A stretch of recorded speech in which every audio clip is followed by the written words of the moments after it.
بسم الله الرحمن الرحيم. اليوم بدنا نشرح الدرس الثالث لصف ثالث ابتدائي رياضيات، طرح عددين ضمن 9999 دون استلاف. فهو بيعطيني مسألة هنا بهذا الشكل: لو كان أنا عندي عامل في الشهر بيقبض 465 دينار، ادخر منها 121 دينار، كم دينار يتبقى؟ طبعا هو بيقول لي 465 دخل في الشهر، فهنا يجي الحل عندي بنكتب 465 دينار، ادخر منها، حوش منها، يعني خلى في المحفظة حوش منها 121. يبقى أنا بدي أروح آخذ من ال 465، بدي أقيم منهم 121. فعشان أقيم منهم معناته أنا إيش بدي أسوي؟ بدي أطرح. فأطرح عندي 5 ناقص 1 يساوي 4، 6 ناقص 2 يساوي 4، و4 ناقص 1 3. فيكون عندي أنا الناتج قديش؟ 344 دينار بينفق هذا اللي هو في الشهر. طيب لو قال لي مسألة تانية: أنتج مصنع صابون 4253 قطعة في الأسبوع، وباع منها قديش؟ 3121. طب كم قطعة صابونة بقيت؟ هو 4253 أنتج وباع منهم 3000. يبقى أنا مجرد إني أنا بدي أطرح هذه الأرقام. طيب لو أخذناها عن طريق اللي هو المعداد الرقمي، طبعا احنا كلنا بنعرف نرسم المعداد. في الآلاف بيكون عندي 4000، وفي المئات عبارة عن رقمين بكتب اللي هو برسم المربعين، وفي العشرات اللي هي يساوي 5 بعد 1 2 3 4 5، وفي بنعد 3. مجرد ان انا عشان اجي اطرح بدي اقول اروح احط على الثلاثة احط اكس. هينا حطينا اكس، يبقى هيك تخلصنا منها. يبقى هنا تخلصنا من هذه وتخلصنا من هذه، خلصنا من هذه، ضل واحد. يبقى انا في الاجابة هنا بتصير عندي هنا واحد. طيب وهنا عندي رقم 100، بروح بشطب تنتين بقيم واحدة، بتضل عندي كمان واحد. وهنا عندي رقم 2 بشطبهم زي ما هو شطبهم، بضل عندي رقم 3، وهنا بشطب واحدة، بتضل عندي 2. فصار الرقم عندي 1132 قطعة صابون. طيب وين رحنا هنا؟ طبعا أعطاني مسألة تانية، هذا مجرد إن أنا بدي أطرحهم. إيش بدي أسوي؟ أروح أحط، هاي أعطاني الآحاد، عشرات، مئات، آحاد الألوف أو الألوف. هاخد الرقم الأول واكتب هنا 9، 9 بعدين 8 اللي هو 9874. الرقم الثاني قديش؟ 1532. مجرد أن أنا بدي أطرحهم طرح عادي، نقول 4 ناقص 2 يساوي 2، 7 ناقص 3 يساوي 4، 8 ناقص 5 يساوي 3، و9 ناقص 1 يساوي 8. والرقم طلع عندي زي ما احنا شايفينه على الشاشة، 8342. طيب هلقيتها بقول لي أجد ناتج الطرح، برضه نفس الحاجة. بدي أقول 7 ناقص 4 كم يساوي 3. طبعا كل 8 ناقص 5 برضه 3، 9 ناقص 3 6، 3 ناقص 1 2. وهذا هو الرقم، وبقرأه طبعا وتعلمنا كيف نقرأه. هذا 2633. ناخذ الرقم الثاني: 7 ناقص 5 2، 9 ناقص 7 2، 5 ناقص 3 2، و4 طبعا فيش تحتها حاجة فبتنزل زي ما هي، لأنه ناقص تقريبا صفر فبتنزل زي ما هي. والرقم الأخير بتحلوه انتو.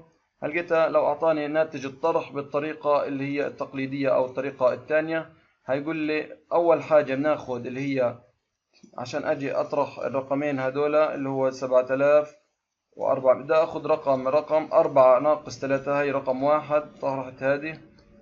7 من 3 بتساوي قد ايه؟ 4 من 3 بتساوي 1. بعدها أخذت الرقم الثاني اللي هو 6 من 5 قديش بيساوي 1. و8 ناقص 0 يساوي 8. وآخر رقم 7 ناقص 4 كم يساوي 3. فبيطلع عندي الرقم. وطبعا نفس الحاجة هاي رقم 1، هاي أول شيء هيك 6 ناقص 3، بعديها قديش بيساوي 3. بعديها الرقم الثاني 5 ناقص 4 قديش بيساوي 1.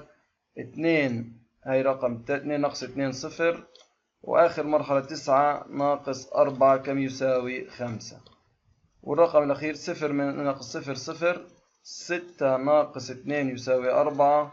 و8 ناقص 5 يساوي 3. و6 ناقص 1 يساوي 5. وهذا هو الرقم 5340. طبعا بدنا نيجي الموضوع اللي بعديه، بدنا يطرح تنتين ويتحقق منهم بالجمع.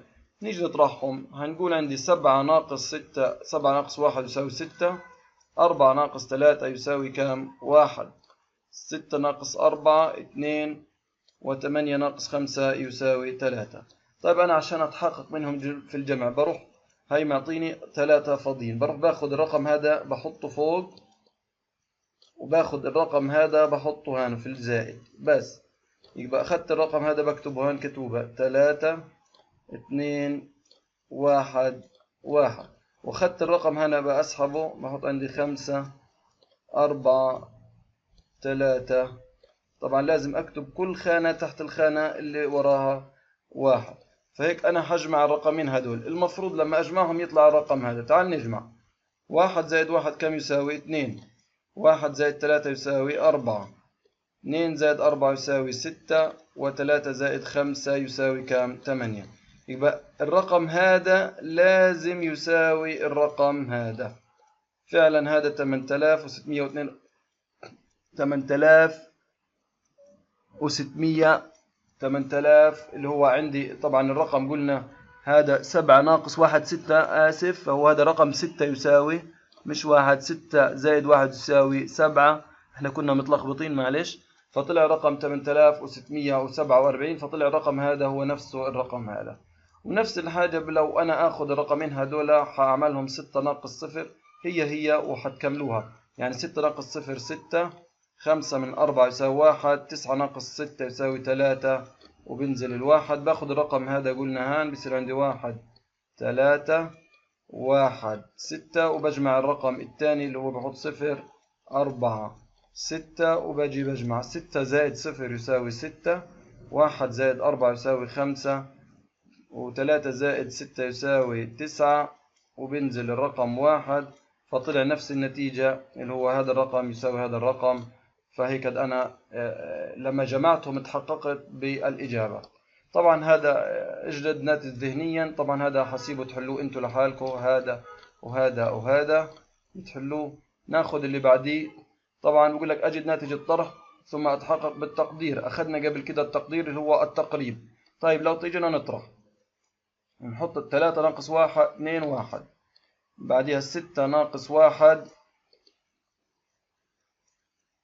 6 ناقص 1 5. 8 ناقص 0 8.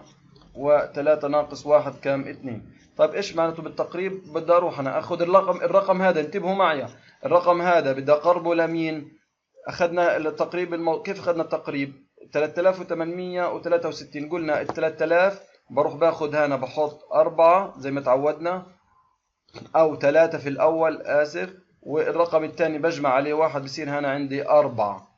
وبعديها بحط هنا 3 اصفار. ليش؟ لانه بعد ورا 3 1 2 3 بحط 3 اصفار، وبعد 4 3 اصفار. هل تباجد؟ وباخذ المنتصف اللي هو قلنا 3 نتذكر معنا. وفي عندي اللي هو بقيم الصفر هذا بحط بداله 5. وباخذ هنا صفرين. باجي الرقم هذا بقارنه بهذا الرقم. بعمل المقارنة، يعني باخذ هذا وبحط مربع بقارنه مع الرقم هذا. طبعا 3800 أكبر من 3500. يبقى الرقم هذا أكبر منه. يبقى معناته وين بروح؟ على ال 4000. يبقى أنا بسجل 4000. وهيك هذا بنتذكر إحنا التقريب.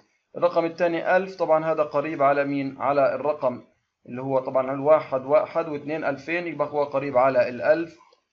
وطلع الرقم 4000 زائد 1000 يساوي 5000. وطلعت هذا التقريب. ولو قربنا الرقم هذا 4800 نفس الحاجة هذا يقرب لل 5000. فإجابتي سليمة طبعا. وهذا السؤال انتم بتحلوه. نشوف اللي بعديه.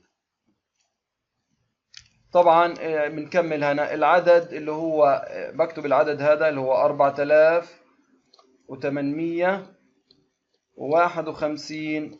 طبعا قريب من العدد اللي هو هذا العدد بكتبه هنا 5000. وهيك بكون أنا حليت السؤال. ونفس الحاجة بعمل هذا، بتحقق منها وبكتب الكلام هذا.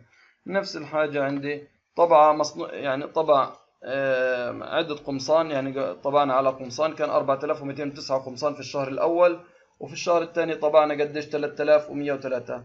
قام قميص طبع في الشهرين، هو جمع في الشهر الأول مع الثاني، معناته بدي أروح أجمع الرقم الأول زائد الرقم الثاني. يقول أنا عندي 4209 زائد اللي هو الثاني 3103، وبتجمعوها طبعا لحالكم. وطيب كم يزيد عدد القمصان في الشهر الأول عن الثاني؟ كنا لما يكون يقول لي كم يزيد القمصان في الشهر الأول، بكتب هنا الشهر الأول هيك. قال لي في الشهر الأول عن، كلمة عن، وهنا بعدين بحط هنا، أنا مش عارف إيش أحط في المنطقة هذه، إيش الإشارة، وبكتب هنا الشهر الثاني.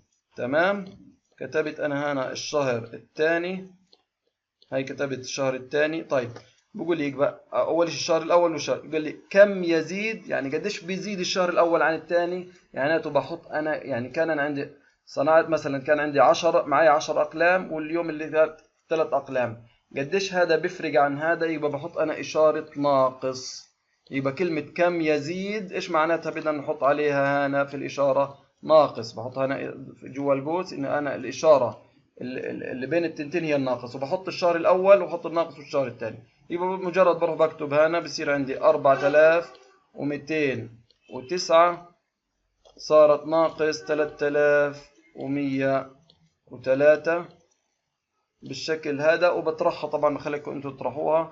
طبعا نفس الحاجة بقول لي هنا يبعد بيت سالم المسافة 2688 ويبعد بيت أمل 1500، أي البيتين يبعد مسافة أكبر عن المدرسة. طبعا بدنا نجيب عن المدرسة، يبعد بيت سالم عن المدرسة 2688، ويبعد بيت سالم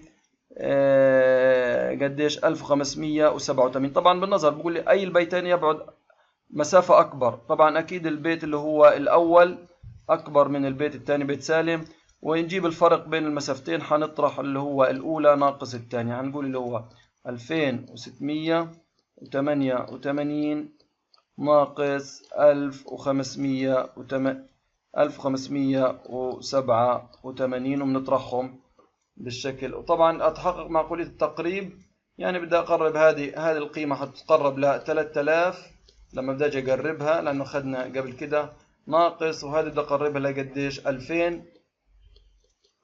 فهتكون الإجابة تساوي تقريبا 1000 متر بهذا الشكل. وهيك احنا بنكون أنهينا الدرس الثالث معكم بإذن الله.